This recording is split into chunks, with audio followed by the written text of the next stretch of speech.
Hello, everybody, and welcome to the Armored Combat Escalation Service Podcast, Episode 11. Today is Monday, February the 16th, 2015, and I'm your host, Brandon, also known as Cattra, Kell, and with me today is sitting in the lobby right now. We got Hell's Dog, Tierkron, and Mecha Kaiju. So, welcome, everybody.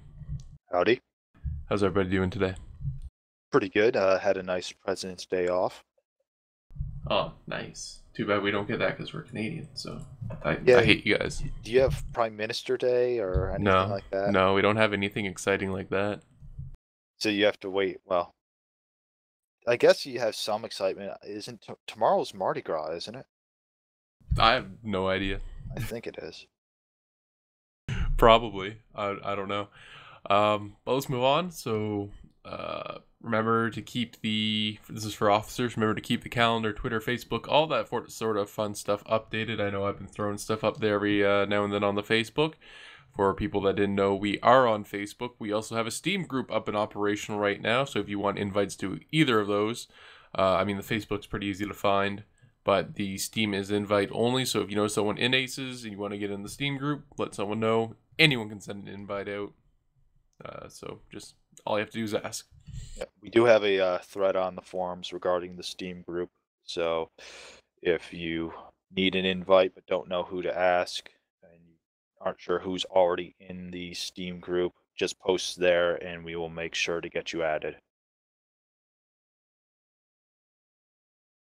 I know this last couple bit we've had a huge influx in members, new applicants and everything like that.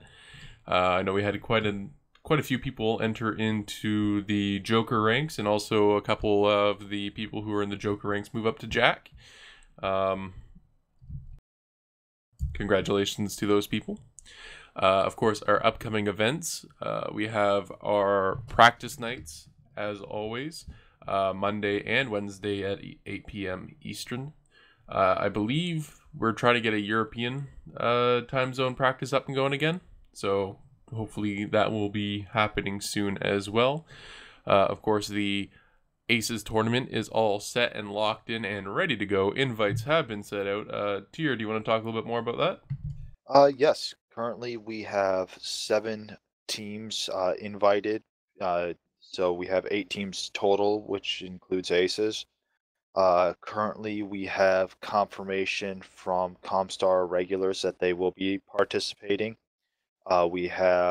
We are waiting to hear a final confirmation from the Black Widow company, but they have said that they would like to participate. We are waiting to hear from the other 5 in regards to whether or not they will be attending. Have talked to a few of their officers and diplomats, and there has been a general interest in participating. They just have to make sure that they have, the time and the numbers to be there. But it will be, we are going to be hosting it on March the 7th. That is a Saturday, starting at 8 p.m. Eastern Standard Time. That's 2000 hours for those who run on a 24-hour clock. It'll be Eastern Standard still. You will, we expect people to show up by 7:30 so that we can get everything organized and get matches kicked off immediately at 8. We're hoping to stream that.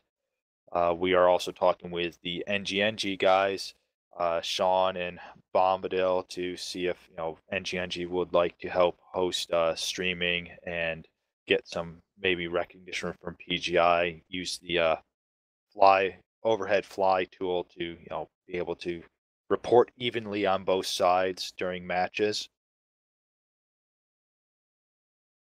But yeah, we're finally excited. happening.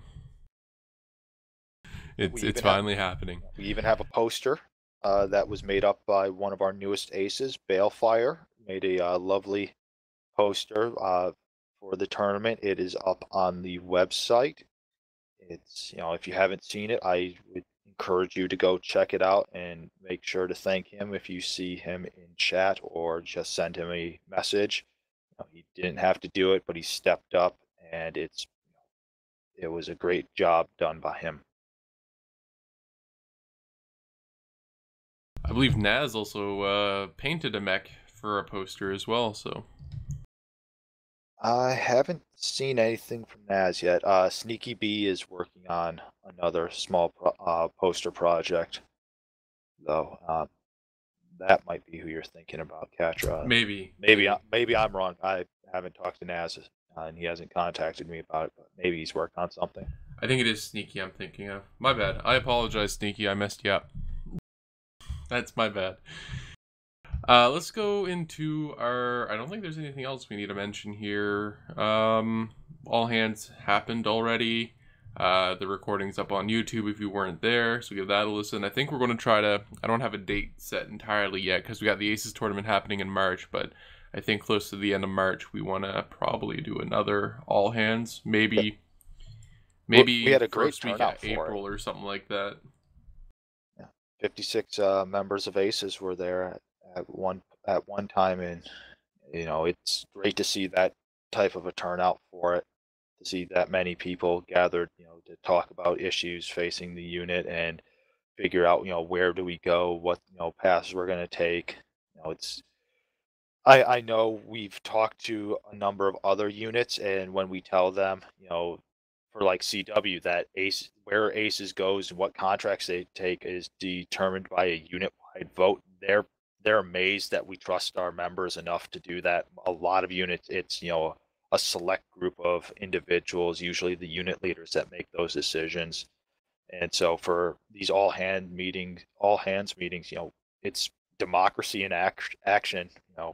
A lot of units don't do that, but here in Aces, we value everyone. So we like hearing people's opinions. So, definitely, if you didn't make this last all hands meeting, make sure you make the next one. We want to hear from you all.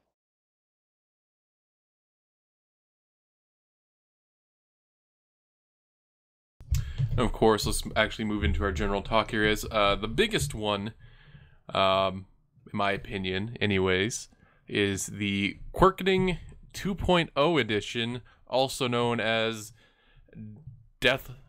I kind of want to say Death of a Wolverine. Well, I haven't seen as much moaning and complaining about the Wolverine as I have about the Thunderbolt, the 9S specifically, because that's the only one I think that's gotten the sneak peek about what the requirking on it's going to be. But yeah, the Wolverine 6K does take a small hit. I mean, you lose the large pulse laser quirks, but you gain large laser quirks, and honestly, I don't see it as that big of an issue. I mean, you've got what?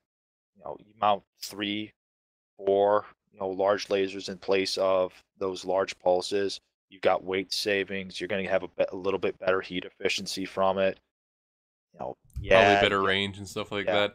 I think the DPS will suffer though. I mean, the biggest thing with the 6K was chain firing those four in one arm. So yeah. it was fun. I'm not gonna lie. I'm gonna miss the Wolverine. It was fun. It was a unique gameplay experience, and it was a big risk reward mech as well, since your entire arsenal's in one arm. Yeah, and you definitely that was definitely the mech you had to know how to torso twist to protect yourself with, because you lose that right arm, you're effectively out of the fight.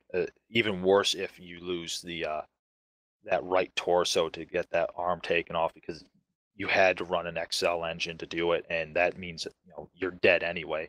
If you didn't lose that side torso, all you had left was head laser, which we have had a couple matches where head laser is a deciding factor. Never discount head laser, but yeah, it was a fun build. I don't think the way it's been requirked is going to necessarily be a death knell for it, but it'll be different. It should be fun still, though. Go ahead there, Hells. I was just going to say I've been playing with that today. Like literally 5 minutes ago, I was playing with the Wolverine.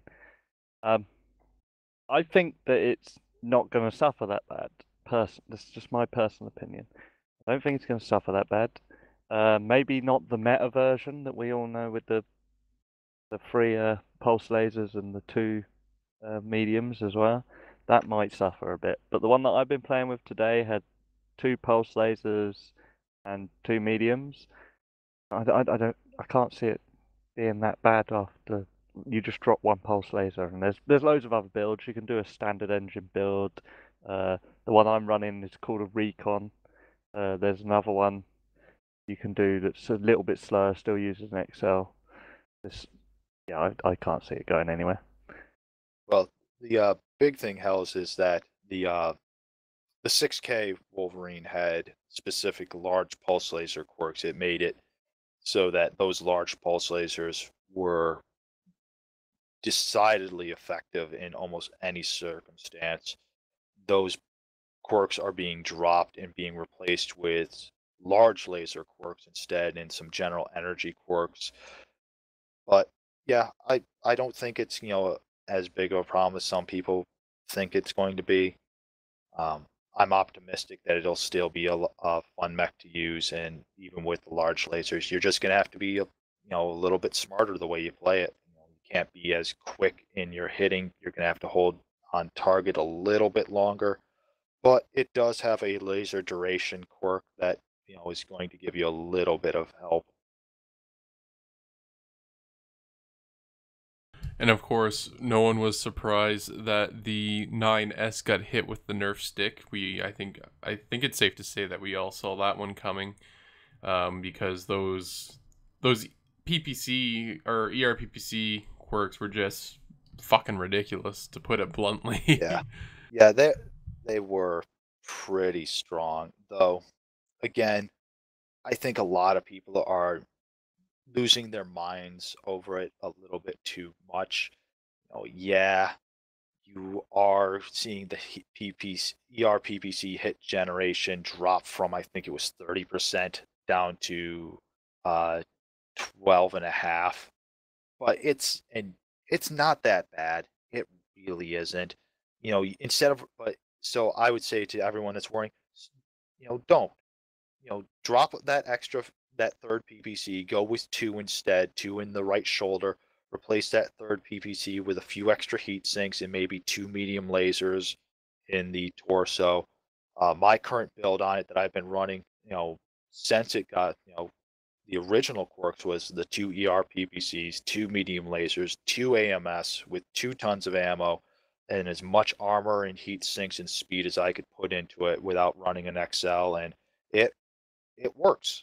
So yeah, I can't put out as much of a alpha strike at range without that third ERPPC, but two work quite well. And if you've got 12 of those 9S's running, 2 work very well. You can hold down a little bit better because of the high mounting on the 2 in the right shoulder, and you don't have to expose yourself to get that third one on target. So it might actually be for the better for the 9S that it can't run that third one as efficiently as it used to. Go ahead there, Hells. I was gonna say almost the same thing. I pretty much run the 9S exclusively, and even I would say that it needs a nerf. I can sit there and hold that trigger for, I don't want to say how long. I can just sit there waiting for them PPCs to regen one after another. I have them on chainfire, so I'm constantly loading out PPCs. If I lose them heat quirks, I feel that I could probably hang on to my extra PPC the way I play it. I just have to watch my heat a bit more. That's all. Like any other mech. Yeah, it's going to make 9S pilots have to be a little bit more skillful and aware of what they're doing, especially with their heat curve. But I don't think it's going to be that big of an issue. I have seen enough.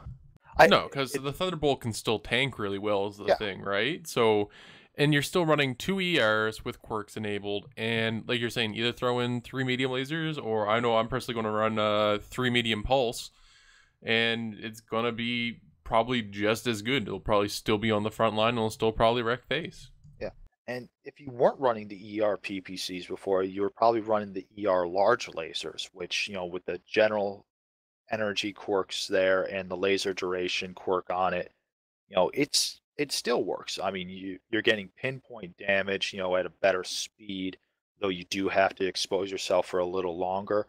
But for those players, it's not going to affect them whatsoever. But I think people are building the mountain out of the molehill in terms of in responding to this nerf. They're losing their minds over nothing. And let's not forget the Orion probably came out of this next quirk phase as the biggest winner, Oh getting God, some yes. massive bonuses to the quirks. I know that the Protector is getting a Gauss cooldown bonus instead of the 20 and 6 quirks. Yep. And I know that a lot of the other Orions are getting fixes, so like instead of being SRM4 generals, just general missiles, meaning that the SRM6 builds will then be more viable as well, which again is going to be good. Yeah, they also replaced on a few of them, instead of having specific, AC quirks or Gauss quirk, they included a few more general ballistic quirks on them, which I think, was needed on the Orions because there's just so many people that like to run different ballistic builds.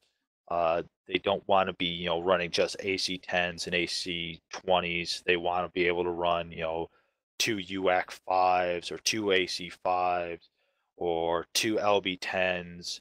So, it gives them a little bit more freedom to play around with it. But overall, I'm I'm happy that the Orion's getting quirked out a bit more. I'm hoping that we'll see it in action more because of this. Um, I I'm not sure if the additional structure quirks of plus 16 is enough. I almost feel that that needs to go up a little bit more just with how easy it seems to be to take off left and right torsos on the Orions. But, as Russ tweeted, they're constantly examining the quirks, analyzing what's going on in game, how people are playing it, how they're, being affected by the quirks, and they make plans to change them. So, it's a constantly evolving system, and I think that's, what we want for the quirk system and for MWO as a whole.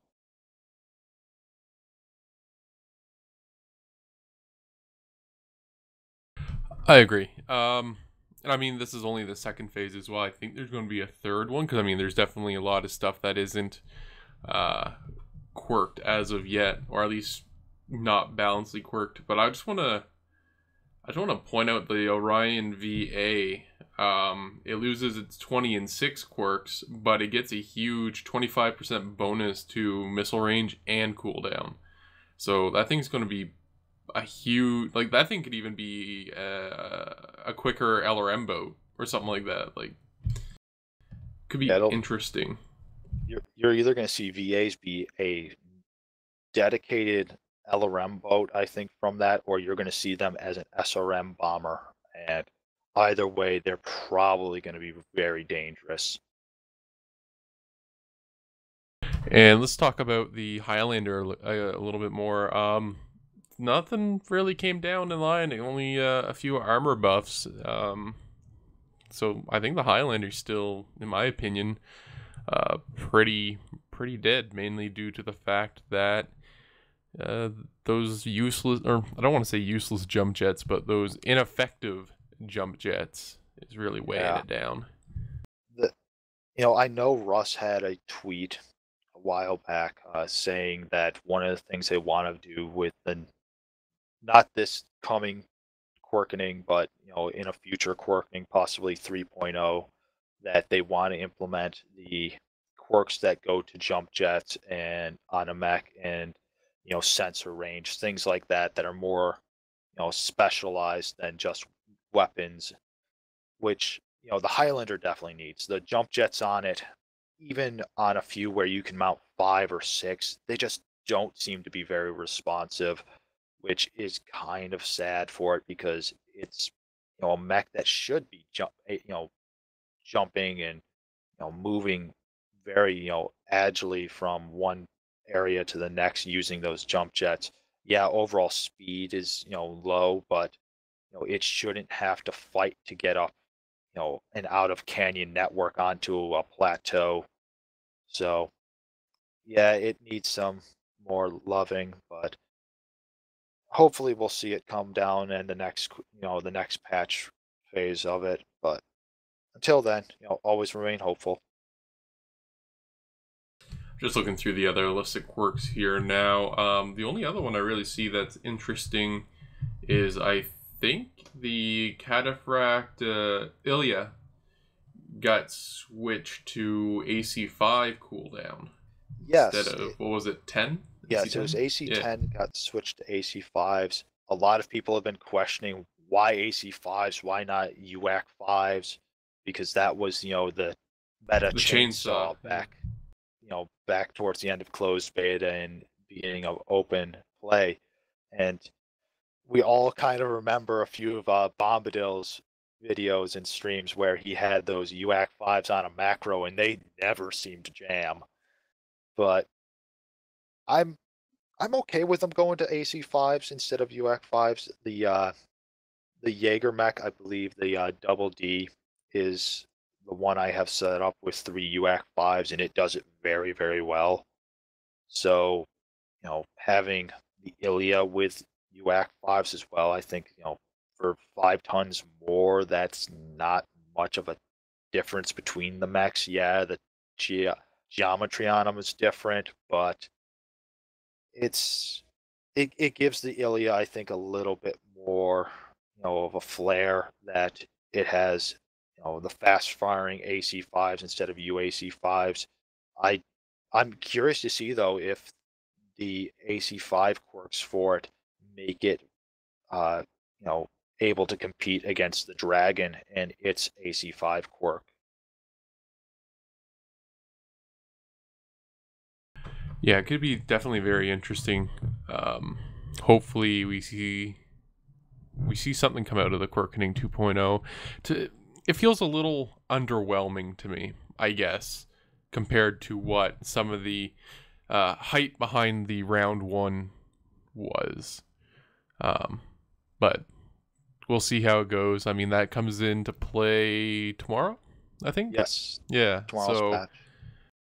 We'll see how it goes. There are a couple others that are interesting. The Atlases got touched up. Boar's Head and the S, I think, are the 2 big ones there. The Boar's Head lost the specialized AC10 quirk on it and just gained 2 general ballistic quirks, which I think will help there. It also gained some better general energy quirks. The S lost the SRM4 quirk and gained a general missile weapon cooldown quirk in its place. So it's going to change them up a little bit, but they should be. I think the Boar's Head is going to be more viable with the quirks on it that are coming. The S, I think, will stay kind of where it is. It's a good brawler. Though I have seen a lot of people using it as a long range missile boat, and I constantly question why they do that. But other than that, quick draws are getting touched up because they definitely needed help. Oh yeah, quick draws always need help. I still don't think they're going to be there. Yeah. Even with the quirks, I just don't see them coming into play. I think the problem with the quick draw is the geometry on it. I think it's too big. I think it needs to get shrunk down, at least a head, because it's the size of an Atlas, and it should be a touch smaller. It should be a little bit shorter than the Victor, I think, if anything. Maybe more in line with the Shadowhawk and the Griffin for size. But yeah, the Locusts are also getting touched up, and one of them's losing the small laser or small pulse laser quirk that it had. And if you haven't encountered one of those, be thankful. Those things are nasty little ankle biters, though they still are a certifiable coffin if you're running in one. But if you could sneak up on someone, yeah, you could easily leg or core out their back with one. You might not survive very long after that, but they were kind of fun in that respect. Do you think they were needed of a quirk? As in, like, the nerfs, or? I don't think they were. I think it made the one Locust. I can't remember which one it is. It made that Locust, fun and a little bit more viable to take. If you didn't have a lot of lights, if you wanted to run a light, it made that Locust, nice. Some of them, they get, with the way the quirks are going, it's going to help them. The 1V's getting a lot of love to its ER large laser. The duration, is 25%, plus the ER large duration is 25%.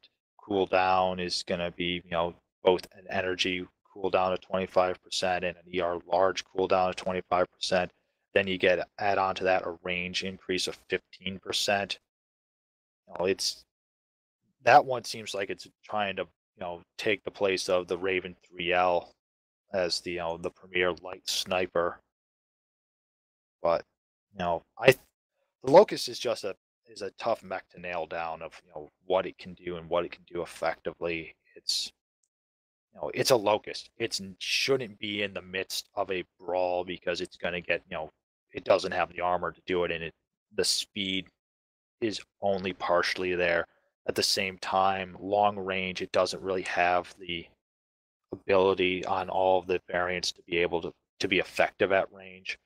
It really needs something like a sensor quirk that makes it a dedicated recon platform where it can Or like easily a permanent, like, cap boost or something like that?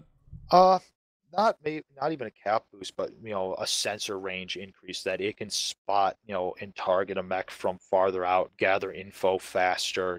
Basically what the sensor modules do, but make that a permanent quirk to it, and then you can add on further with the sensor modules so that it can run out ahead of a group or flank around, gather info for its team, and the person that's running it can tell their drop leader, hey, we've got 3 assaults in Delta 6. It's a Direwolf, a Banshee, and an Atlas.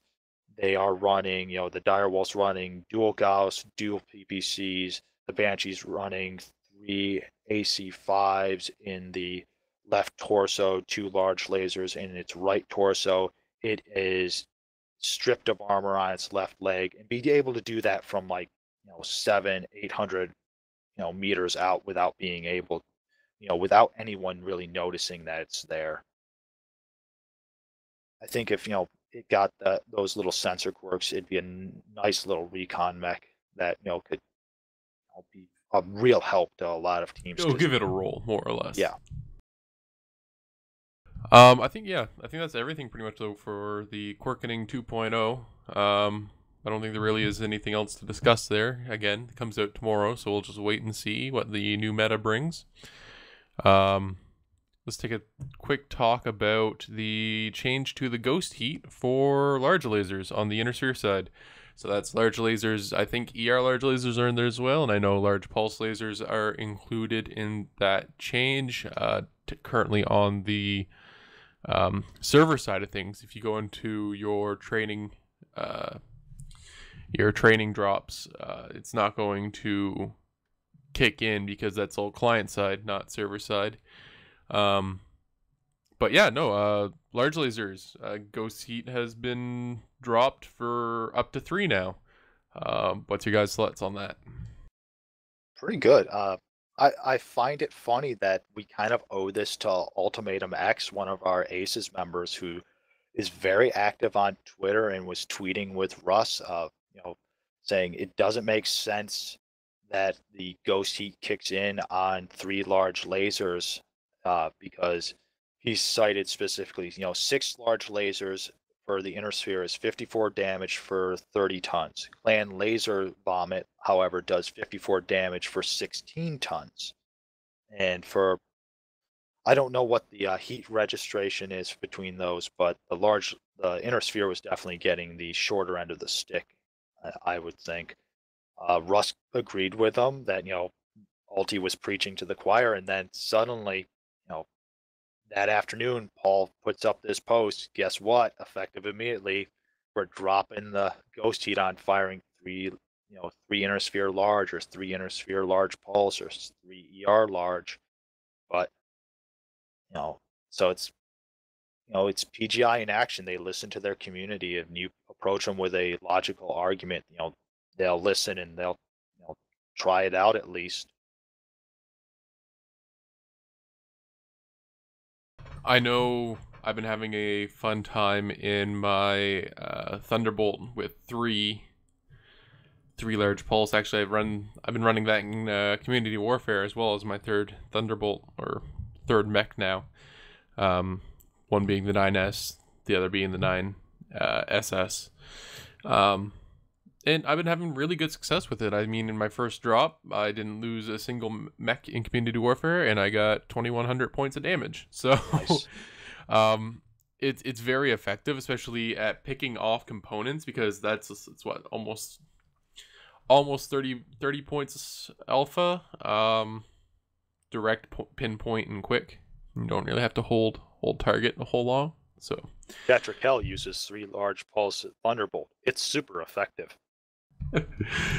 But yeah, no, I agree. I think from the very beginning, large laser ghost heat should have been at 3. Yeah. And it's good to see changes, and at least changes come down the line for ghost heat, and it means that PGI is at least looking at it. So that's always a good thing as well. Yeah, and I do like the change that they made with the ghost heat on the large lasers, of when it kicks in. If you fire a fourth one, it counts as two, as if you fired 2 extra instead of just 1. I, I think that helps to curb, the potential for us seeing, large laser boats. I was about to say, like the four large stalker, 5 large stalker, 6 Yeah. large stalker. Yeah. I mean, you'll still see people carrying them, but they won't the chances of them firing them all at once is going to be less. That being said, you probably will be on the receiving end of 3, and then 3, 3, and 3. So yeah, you probably don't want to be trying to take that on head first. It's probably going to hurt you.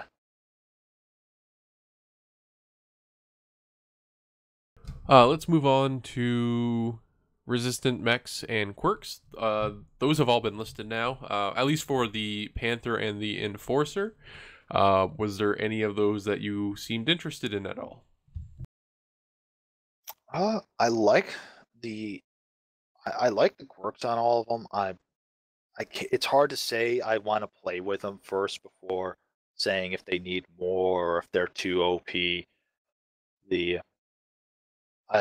I'm interested to see the Enforcer 5P with the 2 UAC 5s.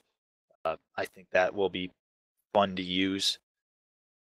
The only question I have on that is survivability, because you're going to have to be running an XL engine for speed on it. So, Well, I don't think he had, at least looking at the screenshot here, I don't think there's Endo or Pharaoh on that either, so that can free up a little bit of tonnage. yeah. You might be able to get away with like a standard 250. I'm not sure how. I don't know, because, I don't know if it's going to have the crit slots to run both Endo and Pharaoh, so you're going to probably run Endo on it. And that extra tonnage is probably going into the engine. If you do a standard, you might top out at 80, 86, possibly. This XL is going to be the one that gets you up closer to 90, 95, 96. I can't remember what I saw it doing in the video preview earlier today. What the top speed on that was, but it was definitely running circles around the Hunchback. Though that might have been due to the skill level of the Hunchback pilot. Yeah, he looked like he was having a hard time. Yeah, almost like he was softballing those AC-20 shots at him. Yeah, all right. Yeah. Um, He needs to go back to the training room. Maybe talk to our own Mecha Kaiju who runs practices. I need to learn that Mecha Kaiju Jutsu. Yeah. I'm actually really interested in the Panther, especially the 10K and the 8Z. Because, well, mainly the 10K because of holy shit, that list of quirks. Oh, and yeah. the 8Z because holy shit, that list of quirks. Yeah, they're definitely getting loving. Yeah, I'm probably going to be running, at least on the 10K, probably 2 ER peeps. I'm going to be able to squeeze it in there. And it's still going to be running around at, if you put in the max XL engine, which is a 250, which, albeit small for a light mech, still allows you to run after after you skill it. I think it still runs around at like 120, I want to say like 127. Yeah, I think almost that's 130. What I saw. It's going to be a fast little mech. It's going to have the jump jets, and it's going to have long distance sniping. It's going to be a harassment mech, is what it's going to be. Yeah, the only complaint I've seen about the Panther in general is the weapon placement in that right arm. A lot of people are saying that it shouldn't be underslung, it should be sidecar on the arm because that's what a lot of the old art shows. I'm personally, not of the opinion that it matters really one way or the other on it. A couple people have complained that the size of it is a little off, but it's shorter than a cicada, and from what we saw previews, it's about the same size of a fire starter. So I don't think it needs to be really smaller. I think it's going to be okay. It's I'm happy with the way it looks. I like how the cockpit is in the mouth. You've got the little glowing eyes on it. It looks like I want the Panther to look. It's great. I think Alex did a wonderful job on it.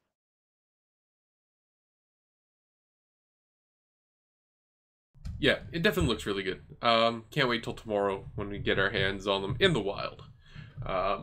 I think tomorrow's going to be a pretty fun day. Oh, one other little complaint I did see from someone on Reddit. They were complaining that the cockpit view, that the little fangs of the mouth should hang down and be a little bit larger when they show in the cockpit. That Oh yeah, they don't show in the cockpit. Oh Jesus, I'm gonna have to get a refund now. They do show a little bit, but they look like just these small triangles at the top. The person kind of wants them to be more like, I guess you would say, like a saber tooth, coming down, which aesthetically, I mean, I can dig it, guess especially so. if it's the special geometry one. I could dig that. Yeah. Well. Yeah, it's. Well, I don't know. Sure, why not? Let's do it. Let's riot and let's get it in. I don't know, but because I'm looking at the cockpit. I'm looking at the picture in the mech bay of the Panther. Those two that actually kind of hang down in easy view of the cockpit. I think those aren't the main incisors, or I'm sorry, the main canines, or the main fangs, so to speak. The main fangs are actually on the outside and kind of form the two pillar sidewalls on either corner of the cockpit. So I I don't know. I'm okay with the way it is. Maybe if you mount a specific war horn or cockpit item in there, you can fool yourself into thinking otherwise. But I'm okay with it. And finally, let's talk about the Community Warfare beta potentially coming to a close with a big event and the map reset. Overall, thoughts? Well, I definitely would like to see big events in Community Warfare.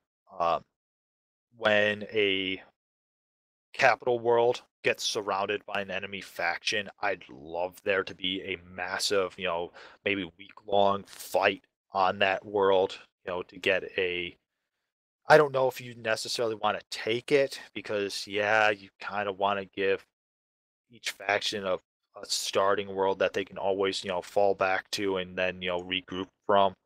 But maybe allow, some sort of bonus that if you fight on that world and win, you get, a specialty item or, a special title or something like that. You could see that for Rosselhog, you could see it for Luthwin.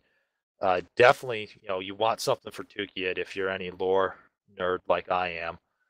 But yeah, I'd like to see some large community warfare, type event that, you know, heralds, specific planets and specific, large scale fights.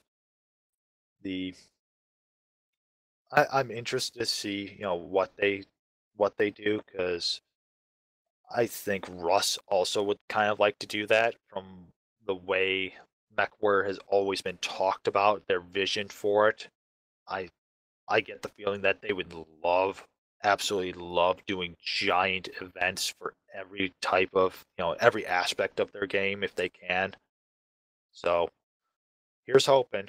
But I'm more interested actually right now in figuring out when beta is going to come to a close, when the map's going to be reset, because you see so many people that are constantly on the forums going, well, none of this matters because they're going to, it's in beta and they're going to reset the map anyway. So, it doesn't matter that we lost this planet or, or this is happening or, we're getting rolled by this faction. The PGI is going to come in and change it all and we'll be okay. And you guys are still sucking, yada, yada, yada, and all this saltiness. It's one of the reasons why you should stay away from the forums. But yeah, I'm curious, how they're going to do map resets because Russ has never given us any real specifics on, when or how they'll do resets of the map. It's always been kind of vague.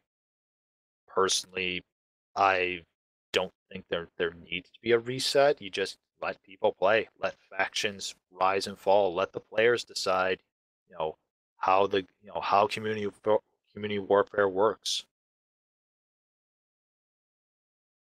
I agree.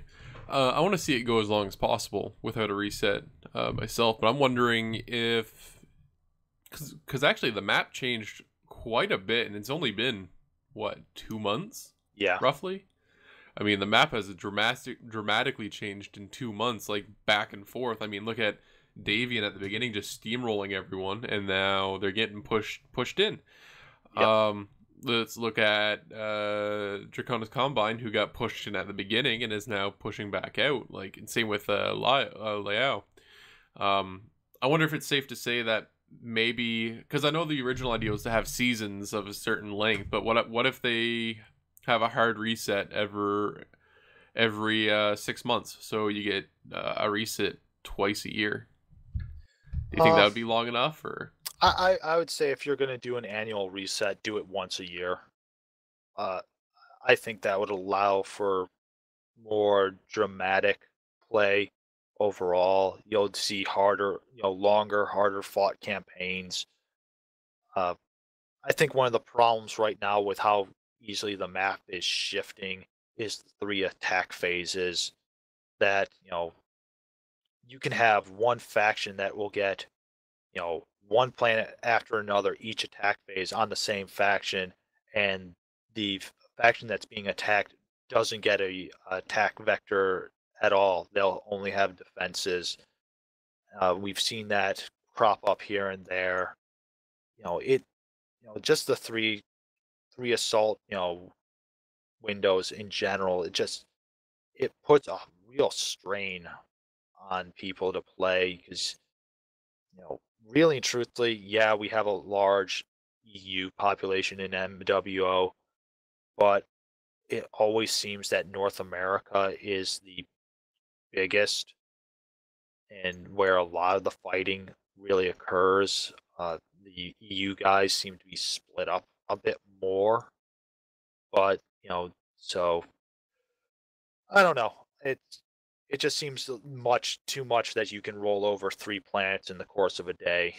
I kind of would like to see it go to what Shim has suggested in the past of, kind of averaging out, the wins and losses for each attack phase to determine, at the end of a 24-hour period if the planet falls. I think that would make factions try to include their various teams and time zones better. You have more players reaching out to each other to determine, we're going to be here for the North America time frame. Who's going to be here for EU? Okay, how can we help you to make sure that we keep up enough pressure in all of the other time zones to make sure this planet falls, rather than saying, well, we lost that planet during EU, but it doesn't matter because we're going to take it back during North America, or we'll take it back during Oceanic. And I'm not sure.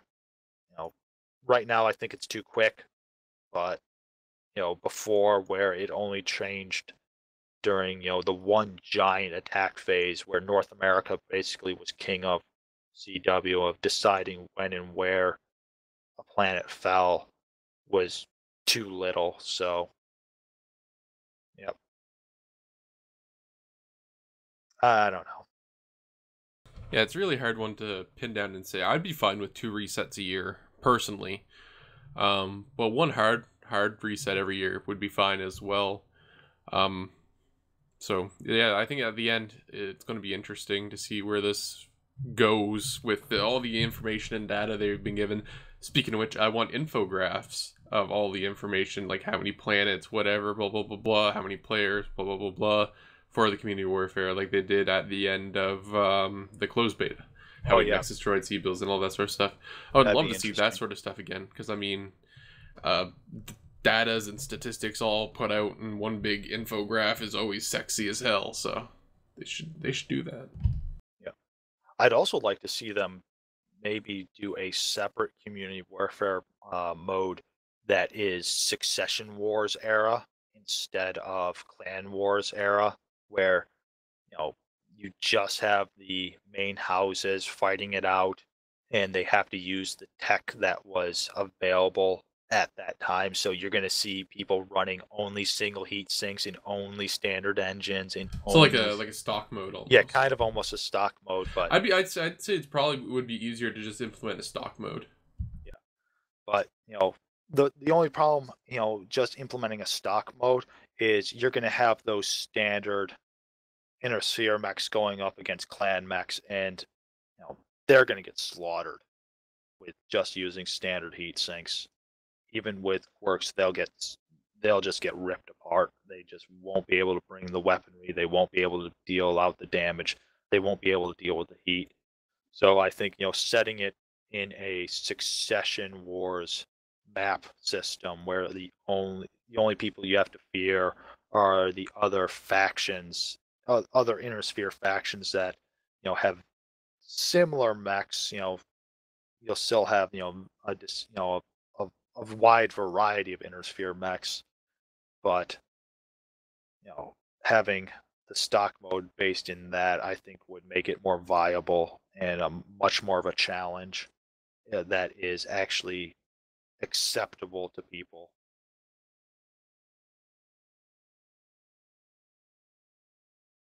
I'd agree there. It'd be interesting to see. I mean, with the Urban Met being successful, they kind of teased at a stock game mode only, so you never know. Might be coming down the line. So, but going back to I just had the thought of our giant event, mode. One of the things they could do with that is have, PGI could invite, players to join up with the comm guards for that event. So, if for like the Tukiyat event, we know it in lore that it is Comstar fighting on there. So anyone. Or what if they just automatically switched everyone in the database to either clan and IS to IS or whatever, depending on your loyalties at the time. That could work. So everyone's just every person that was aligned with the Inner Spheres all of a sudden got the Comstar logo, and then everyone that was aligned with clans has the clan logo. Yep, that would definitely be cool. And then they just bash it out. Yep. Then with Luthwin, I mean, you could have the special thing where you become, if your clan aligns, you become one of the Smoke Jaguars or the Nova Cats for that phase. If you're Intersphere aligned, if you're in the Krita, faction already, if you're in the Combine, working for them, you stay Combine. But everybody else, you might get a little tag that denotes you as a subunit for the Kellhounds or for Wolf's Dragoons for that giant event on Luthwin. I think a lot of the lore junkies would, go ape on that. They would love it. Well, I totally agree, but we should probably wrap things up. We're hitting almost an hour. Yeah. So, thank you everybody for listening. This has been the Armored Combat Escalation Services, and totally not the NGNG podcast, which I was about to say.